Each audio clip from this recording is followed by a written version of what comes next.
Assalamualaikum warahmatullahi wabarakatuh.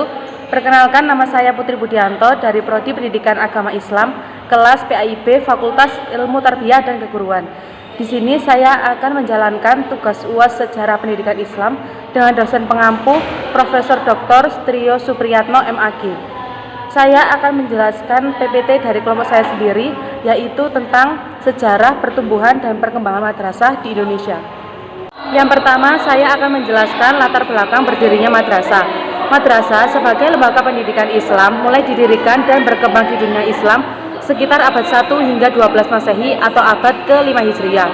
Khususnya ketika Wazir Bani Saljuk Nizam Al-Mulk mendirikan Nizamiyah di Baghdad. Madrasah telah ada di Indonesia sebagai lembaga pendidikan sejak awal abad ke-20. Faktor yang melatar belakangi munculnya madrasah di Indonesia antara lain, yang pertama adanya gerakan pembaharuan Islam di wilayah Timur Tengah dan Mesir. Dan yang kedua, respon terhadap kebijakan pemerintah Hindia Belanda yang sedang menjajah Indonesia saat itu. Pemerintah melakukan standar ganda dalam politik etiknya.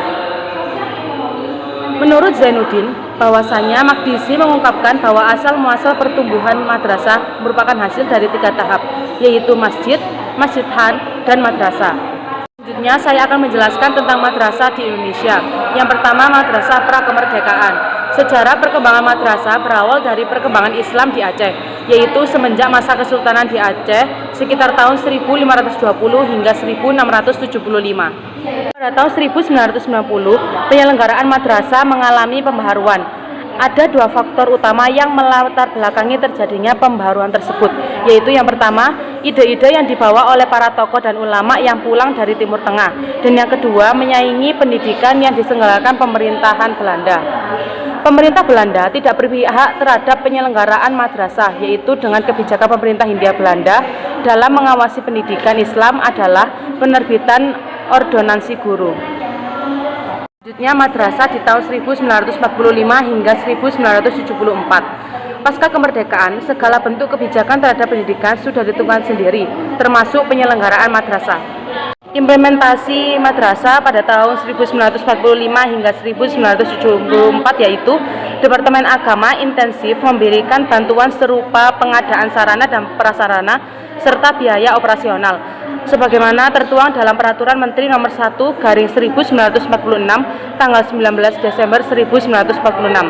Implementasi selanjutnya yaitu Departemen Agama juga melakukan penataan dan membina madrasah yang dilakukan dengan cara penegrian sejumlah madrasah swasta.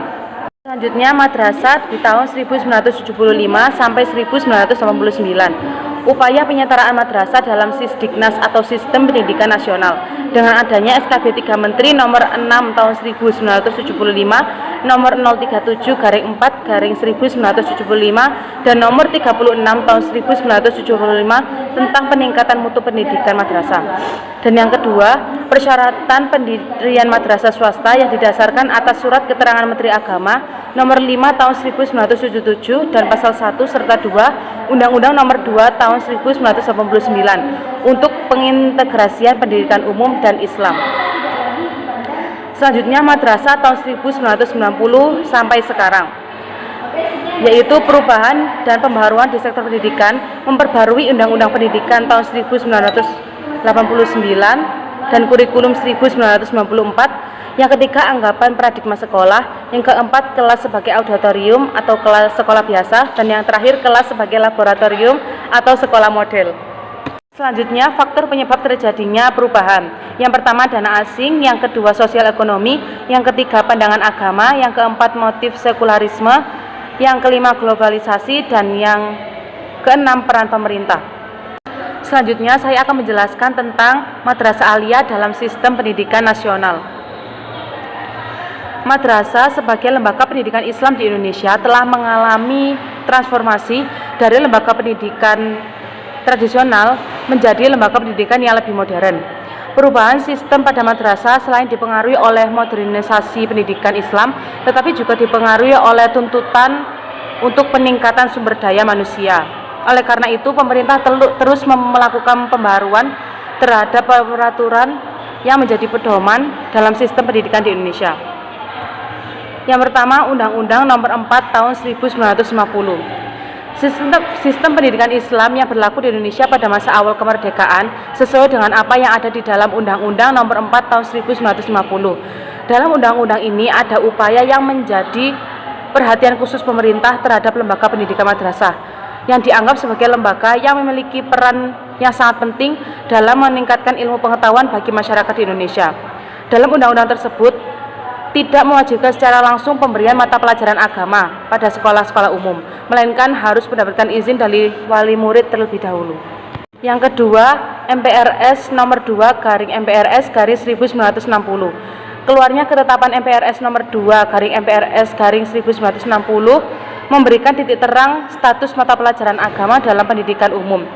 Melalui ketetapan MPRS ini dinyatakan bahwa mata pelajaran agama merupakan salah satu mata pelajaran wajib yang diberikan di setiap sekolah-sekolah umum demi tercapainya tujuan pembangunan nasional.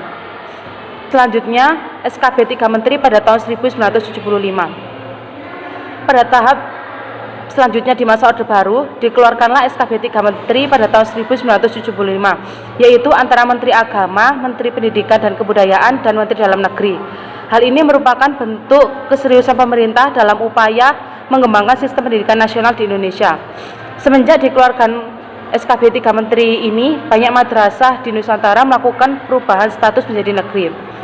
Implikasi dari SKB 3 Menteri tahun 1975 bagi madrasah antara lain: yang pertama, madrasah yang sebelumnya dianggap sebagai lembaga pendidikan tradisional telah berubah dan membuka peluang bagi siswa madrasah memasuki wilayah sektor pekerjaan yang lebih modern. Yang kedua, ijazah siswa madrasah mempunyai nilai yang sama dengan ijazah sekolah umum yang setingkat. Dan yang ketiga, lulusan madrasah dapat melanjutkan ke sekolah umum yang lebih atas. Selanjutnya, kurikulum tahun 1984. Pemberlakuannya di madrasah melalui keputusan Menteri Agama nomor 99, 100, dan 101 tahun 1984. Kurikulum pada masa ini semakin mempertegas penyatuan kurikulum ke dalam sistem pendidikan nasional sama dengan pendidikan di sekolah umum. Dengan kata lain, kurikulum madrasah sama dengan kurikulum pendidikan di sekolah umum. Tetapi kurikulum madrasah masih memprioritaskan muatan pendidikan agama. Selanjutnya, Undang-Undang Nomor 2 Tahun 1999 tentang Sistem Pendidikan Nasional.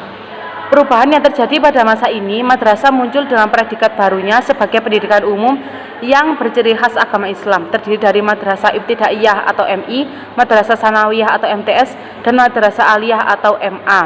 Karena madrasah pada masa ini telah diakui kedudukannya dalam sistem pendidikan nasional. Selanjutnya, Undang-Undang Sisdiknas atau Sistem Pendidikan Nasional Nomor 20 Tahun 2003.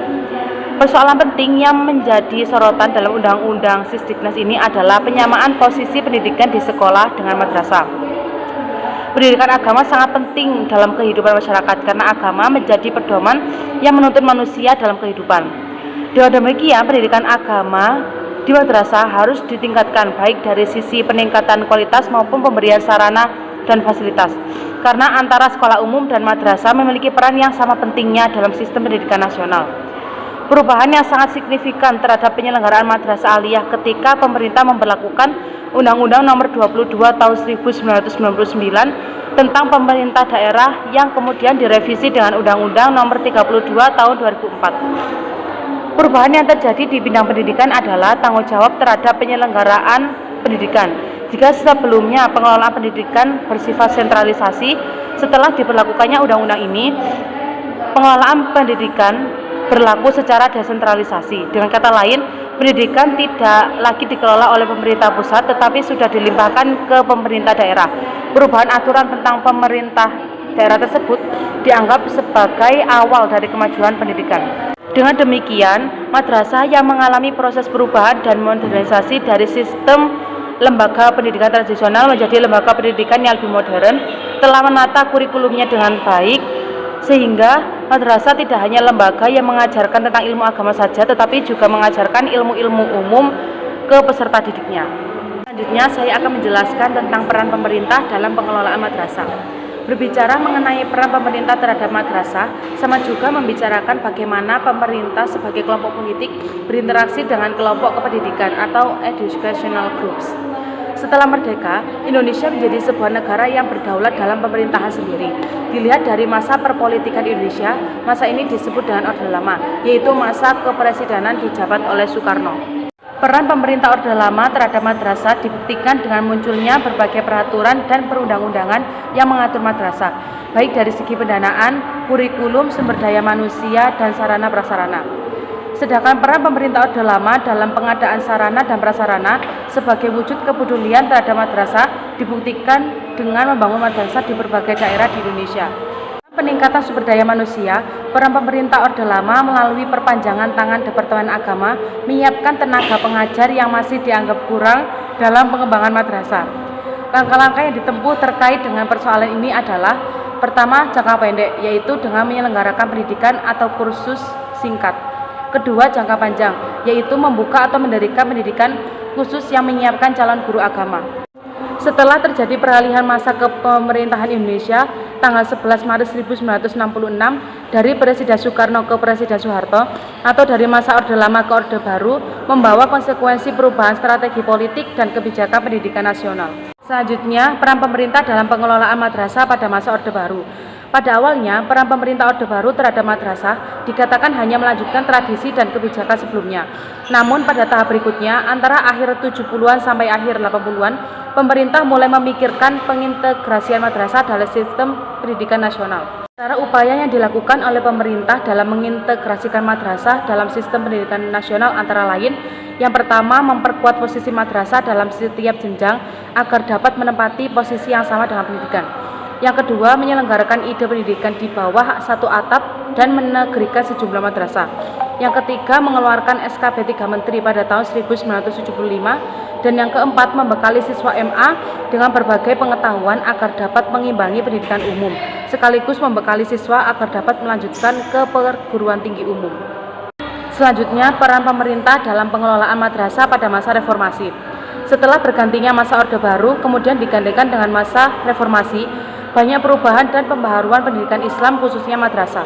Di antara kebijakannya adalah proses perubahan sistem desentralisasi menggantikan sistem sentralisasi yang didasari oleh Undang-Undang Nomor 22 Tahun 1999 tentang pemerintahan daerah dan Undang-Undang Nomor 25 Tahun 2000 tentang perimbangan keuangan pusat dan daerah menyebabkan madrasah didiskriminasikan. Kemudian, setelah disahkannya Undang-Undang Sisdiknas Nomor 20 Tahun 2003, penyelenggaraan madrasah tidak menjadi persoalan lagi, terutama masalah pendanaan yang selama ini dikeluhkan oleh penyelenggara.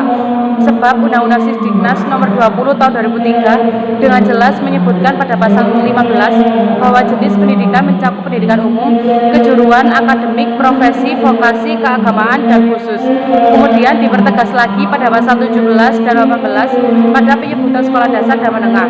Dengan demikian, madrasah tidak lagi dipandang sebagai lembaga pendidikan yang didiskriminasikan. Sekian dari saya, terima kasih. Wassalamualaikum warahmatullahi wabarakatuh.